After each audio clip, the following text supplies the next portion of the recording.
Hello and welcome to Spread Book Joy. Today's video is about one of my all-time favourite books, Classic Story of a Misunderstood Child, There's a Boy in the Girls' Bathroom by Louis Sachar. I'll talk briefly about this particular edition of the book and then tell you a bit about the author and what the book's about. But then I'm going to give you a spoiler warning before a more detailed discussion of the story, because there will be spoilers. And then I'll finish up with a roundup of the themes and my thoughts and ideas on teaching with this book and any resources I've found for it online. To make life easier, I'll put timestamps in the description so you can just skip to the parts you're most interested in if that's what you prefer to do.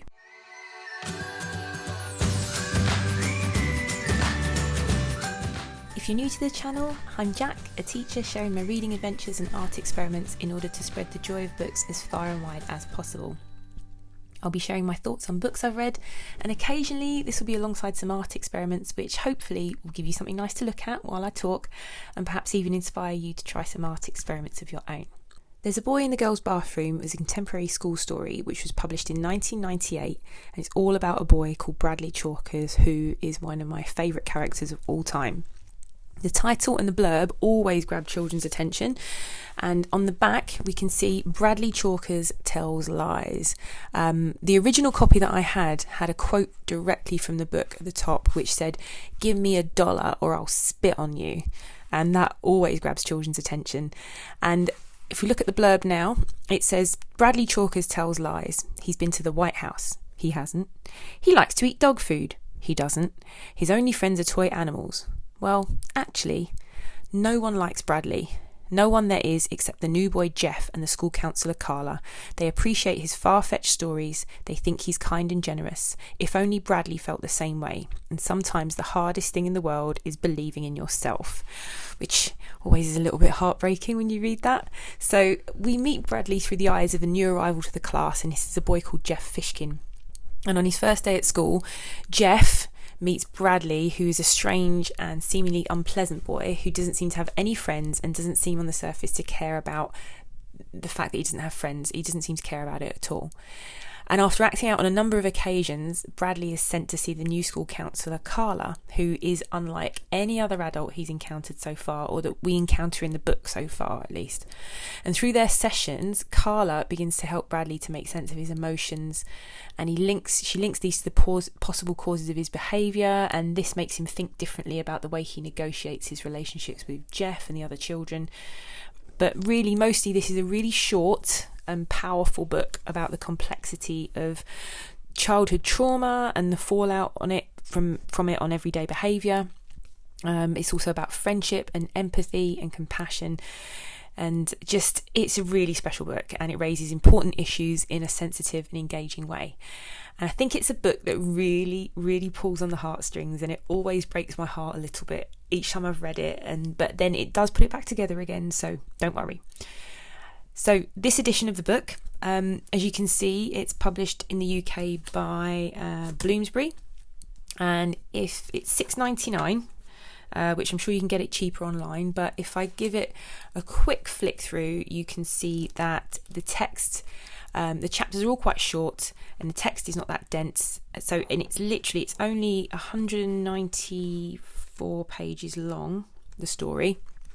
And the chapters are all quite short, and this makes for excellent use in schools because it allows for short sections to be shared when you have time for reading a story, but also it's really great for sectioning it up for guided reading or for English.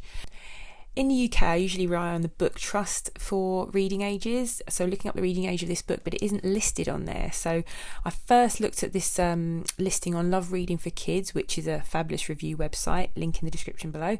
But they listed it as a featured book for 11 plus and 13 plus. Now, I would say that is correct as far as interest level goes, because this book, the interest level is a range of ages would like this book, but I would certainly it will be a book that older readers enjoy, and the reading age, by which I mean the age an average reader should be able to decode and comprehend the text, is much lower. So I looked on a few websites, and the US publisher Scholastic has it listed as grades 3 to 5, which is from 8 till 11 years old, and I think I've seen it elsewhere saying 8 to 12. And I've read this book many times with various readers of different abilities. I've read it with extremely able readers in year 6, but also with groups of struggling readers. And this is one of those perfect books for use in primary schools because the reading level is low enough to make it accessible for struggling readers in upper key stage 2. I mean, you could read it in year 4, reading age wise, but the interest level is sufficiently high enough and the content deep enough to engage children right through to secondary level.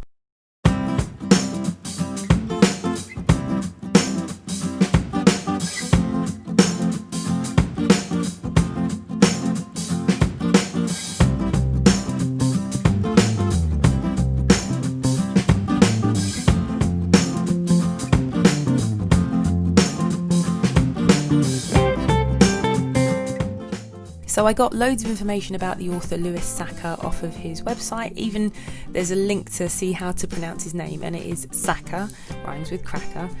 He's a children's author in America, and he's probably most famous in the UK for the book Holes, which was made into a hugely successful Disney film in 2003. And Holes is also one of my most favourite books to teach, and it rightly deserves a video of its own, so watch this space. I will do a video on Holes, but Sachar's books range in age from middle grade to young adult, so it's really not surprising it's hard to get a definitive age on a book like this. His writing is really humorous and heartfelt.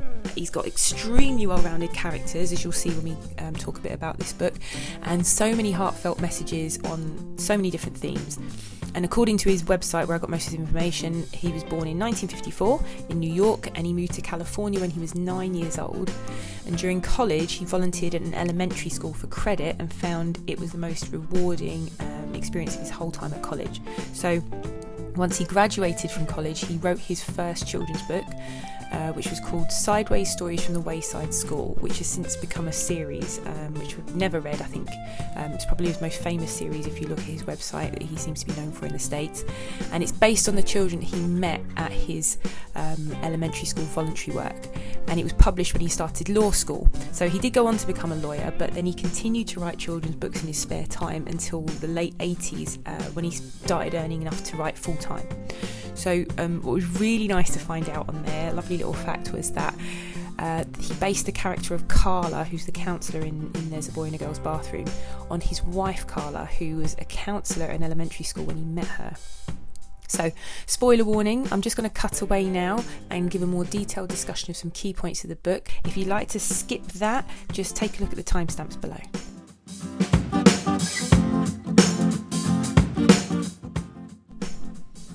In the opening chapter, we're introduced to several key characters alongside Bradley, when a new boy, Jeff Fishkin, is being introduced to Mrs. Ebble's 5th grade class.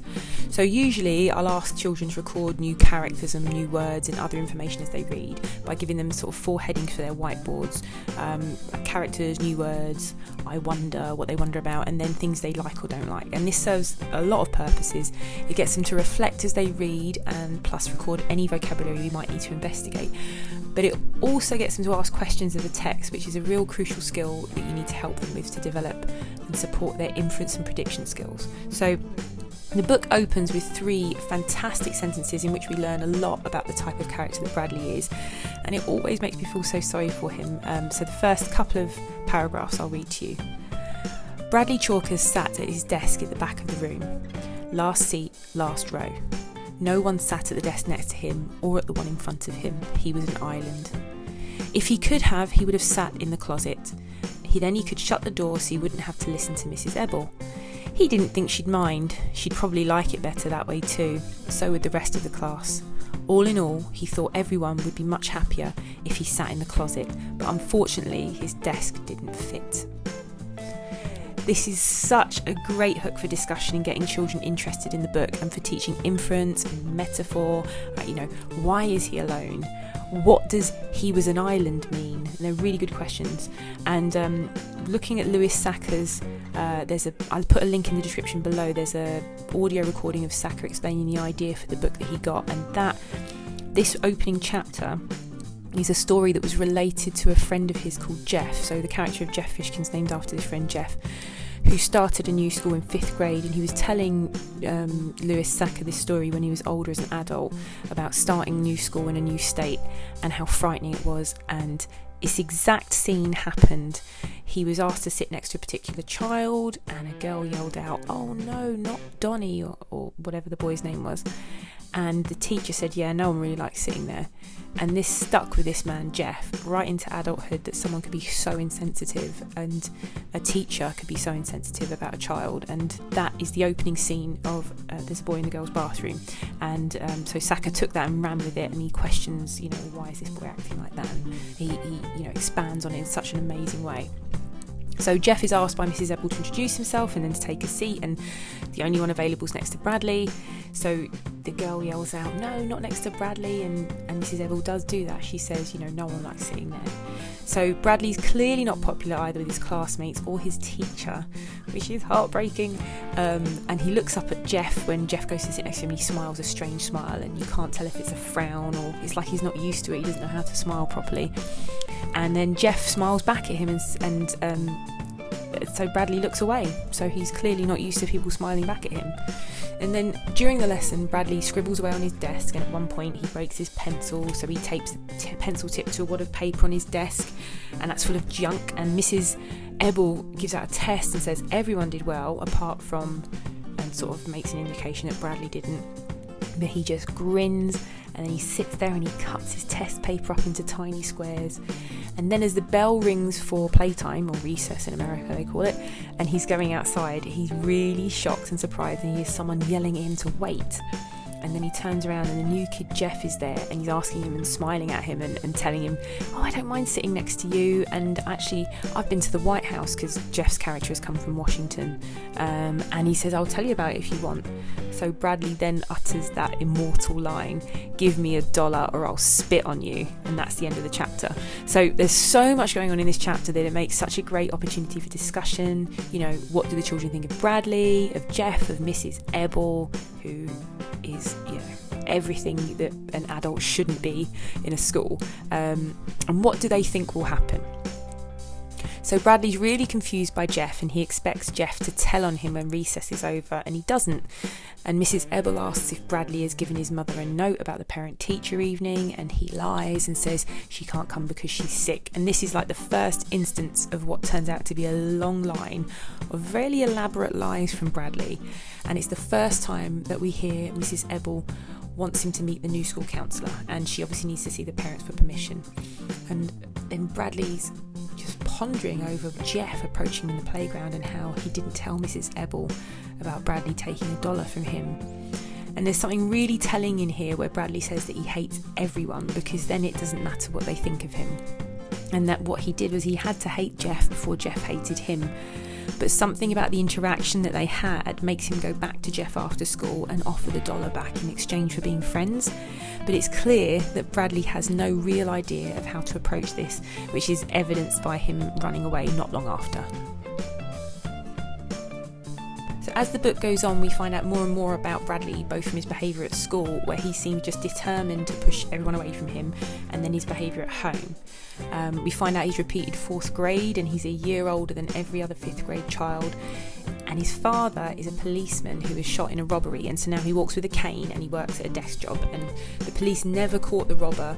And as we gain more insight into Bradley's character, we see that this really weighs heavily on him, and he wonders who the person is that shot his father. And at home, his father is bad-tempered and grumpy and clearly frustrated with Bradley's lies and behaviour. And his mum, while clearly very loving, just seems nervous and unable to cope with him either. At one point, she even defends one of Bradley's lies to his father because his father gets so angry at him. And, he says, "Oh, my mum said she was going to take me to the zoo," and she's like, "Well, maybe I did say that," when she clearly knows she didn't, but she's just trying to defend him. So then we go, he spends a lot of time at dinner arguing with his family, and then we see the most interesting aspect of Bradley, which is when he goes into his room, he engages in some complex role play with toy animals, and it's just so sweet. These animals, they have names, they're his friends, and he's really sweet and kind to them, and they think he's wonderful and he's a great friend, and this real glimpse into his private imaginary life with a group of kind friends, and it just gets me every time. And I think it's a really valuable lesson in the fact that no one wants to be alone, not truly. Bradley denies wanting friends to everyone. He says he doesn't want any friends and he hates everyone, but what does this behaviour tell us all? It's a really important discussion to have with the kids. Why is he doing this? Why is he making up these friends? So if he says he doesn't want friends, why is he making them up? So I'm back at school. We see Jeff, and he's wandering the corridor looking for the counsellor's office, and he accidentally stumbles into the girls' bathroom, and a girl yells out, "There's a boy in the girls' bathroom!" And he runs off. He's mortified about the whole thing, and he finds the counsellor's office in a cupboard-sized room, and this is when we meet Carla, who is such a hero. Carla has got to be the coolest character, and anyone who works in education today would aspire to be like Carla. She's kind, she's interested in children, and most importantly, she sees their worth and really reflects it back to them, tells them they're important, and she's exactly the sort of person that Bradley needs in his life. So Jeff has been sent to see her because he's new to the school, and she's just checking up on how he's settling in, and she says perhaps they are both new, they could help each other. So he kind of tells her about his first day when he met Bradley and how the other children acted, and the teacher, and how she acted. And Carla is the first person to point out that everyone's saying they don't want to sit next to him might have hurt Bradley's feelings. So Carla persuades Jeff that perhaps becoming friends with Bradley would be good for both of them, and he seems keen that she help Bradley as well. So they do become friends, Jeff and Bradley, and Jeff begins to have a really good effect on Bradley as the book goes on. So initially he's extremely wary of Carla. So at their first meeting, she doesn't behave towards him the way other adults do. And even though he threatens to break some things and tells her that she's weird, and all she does is she just responds calmly and seems interested in him, and she tells him that she likes him and that wants to be friends. And Bradley's just, he feels really uncomfortable with her behaving this way because he's not used to it, and he tells Jeff that he hates her and she's weird, and he tries to persuade Jeff not to go to his appointments, and Jeff kind of pretends to agree in the beginning, but eventually he confesses to Bradley that actually he really likes Carla. So slowly Bradley starts to come around to seeing her more frequently. It's really clear as the book goes on that parents at the school are not keen on what they see as Carla's, I suppose then it was progressive methods. All she's trying to do really is help the children with how to think and find their own way. And, she said, I don't want to tell them what to think or do. And it's clear that at this point in time, these parents do think children should just be told what to do and how to behave, and that she's, being like a hippie chick or whatever.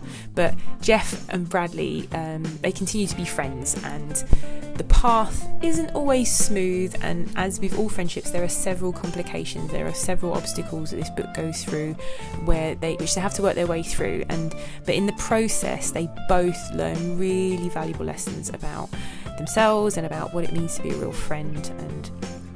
And I won't go into all the details of what happens because I don't want to spoil it, but it works out really nicely in the end for a lot of them.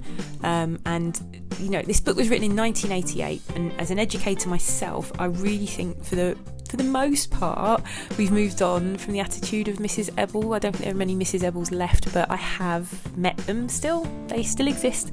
I've met Mrs. Ebbles, whether they be teachers or support staff or other staff in schools, and they still do exist. But at one point in the book, Carla muses as to why such a smart boy is doing so badly in school, and Bradley tells her it's because Mrs. Ebble doesn't like me, which is just truthful and so heartbreaking in its truth. And Carla, she recognises that there are reasons behind Bradley's behaviour, and for the most part that his behaviour is really, if you look at it, it's an attempt to protect himself, isn't it, from internal and external emotions that he's finding really difficult to cope with. And I get it, I've been a class teacher, and when you're a busy class teacher with 30 children, behaviour like Bradley's can be so hard to cope with and manage with compassion and with patience. And reading Bradley's story, though, I think is a really valuable reminder of every child's need to be loved, and to remind you that they all ask for it in different ways. So one of the most valuable things for me the real key thing here is that one of the most valuable things that an adult can do is to show these children that we see their worth, we see what they're worth, we see they're important, and that we reflect it back to them. So in my opinion, this book should be on the recommended reading list, or actually on the actual reading list for all student teachers, anyone who wants to work in schools. It's really difficult when you haven't got the time to get to know all of these children so well, but it's clear from reading this book that you need to investigate when children are acting this way, and Bradley, he's lovely. I think Bradley's a wonderful character, and yeah, you'll love the book. It's worth reading. If you're a teacher, you should read it. Themes. So yeah, many important themes. Bullying, the impact of trauma on a child and how that plays itself out. Friendship and what it means to be a real friend. Loneliness, kindness. Again, the most crucial theme for me, one of them, is the importance of self-esteem, and that, the influential role that we as adults play in nurturing that in children, and how crucial self-esteem is to learning and growth. So yeah, lots of really big themes, really important book. You could use it for so many different things, not just English and guided reading. You just use it for your story time, use it as a stimulus for, PSHE discussions, for just anything really that I think it provides valuable lessons in how we perceive others' behaviour and what could be the underlying causes of those behaviours. And children are really compassionate when they read it, and it brings out some absolutely gorgeous discussions. You'll really enjoy discussing it with children. In terms of resources, because it's such a famous classic book, particularly in America, there are loads of free resources online, so I'll link all the ones that I've found, not all the ones I've found, but some of the ones that I've found in the description box below. And but one activity I would recommend to you is definitely to spend some time discussing the list in chapter 22, and this is on pages 81 and 82 in my edition. And this is a list of topics that Bradley writes for Carla when he tells her one day he doesn't want to talk about school or he might die. And she says, well, if we're not allowed to talk about school, maybe you can write about a list of things that we can talk about. And so Bradley goes home and he writes this list and he brings it in. And it covers both sides of 3 sheets of paper. So it's really important. And I always give the children copies of the list and get them to stop and think to themselves, what are the most important things on this list for them that tell them about Bradley and what is important to Bradley.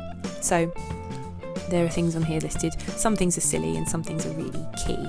So he's got a list that says things like trees that lose their leaves, gold stars, chalk, tape, are chickens really afraid, why people laugh, what does it feel like to be shot in the leg, pencils, pencil sharpeners, accidents, coffee, military school, canes, basketball, friends, enemies. So the list goes on like that, and it's really easy. It's an easy read, but as you can see from me reading that out there, you've got some sort of more mundane topics and things that Bradley thinks about. Why do people not why do people laugh, because I think that's quite a key one. Are chickens really afraid? I don't know where that comes from. It's not referenced in the book as far as I remember that I can think of. But gold stars, that's important because Mrs. Ebel gives out gold stars and he never gets any. What does it feel like to be shot in the leg? Clearly that's what's happened to his dad, and he's wondering about that. A little bit further on in the list, he says something like, can someone else be you? Can you be someone else? If I was someone else, I wouldn't make fun of me. And literally, he just made me want to cry reading this list. I absolutely love it. And I think when children read it, they initially skip over it and they don't see the importance of it. And I think go back to it. So what I do is I get them to go through the list themselves, highlight ones they think are really important. Then I get them to get split into pairs or groups and agree on, and give them a figure, like give them the 5 most important things in there, or the 10 most, and then maybe work it down to 5, and then come back together and have the discussion.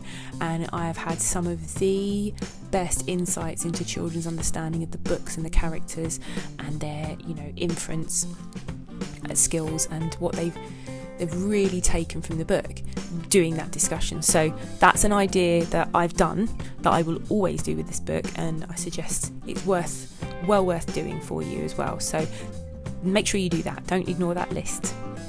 In terms of the resources, like I said, I've put some free ones below, but there's loads of free resources. I've listed them there. There's some free resources on TES and on teaching ideas. There's some ideas, not resources, but ideas on how to teach it.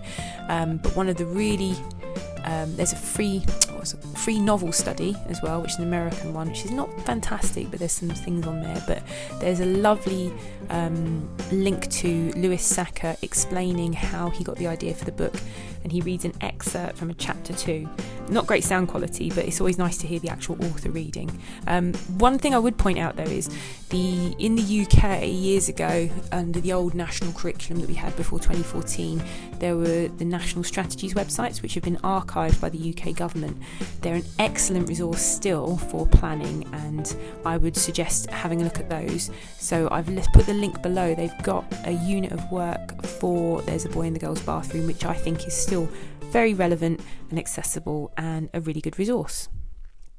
I really hope you enjoy reading There's a Boy in the Girls' Bathroom. It's one that I go back to again and again and again for many reasons, and Bradley Chalker's just one of my all-time favourite characters, gets me every single time, reminds me of one of the best things about being a teacher, and that's instilling that confidence and that self-esteem in children. And again, it should be required reading. That's the word I couldn't think of before. It should be required reading for all student teachers. If you do have any success teaching There's a Boy in the Girls' Bathroom, or just reading it, or if you have any lovely stories and tales of things children have responded to, how children have responded to the book, just let us know in the comments below. And if you enjoyed this video, if you thought it was useful, please recommend it to others and click like and subscribe, and please do spread book joy yourself wherever you go. Bye.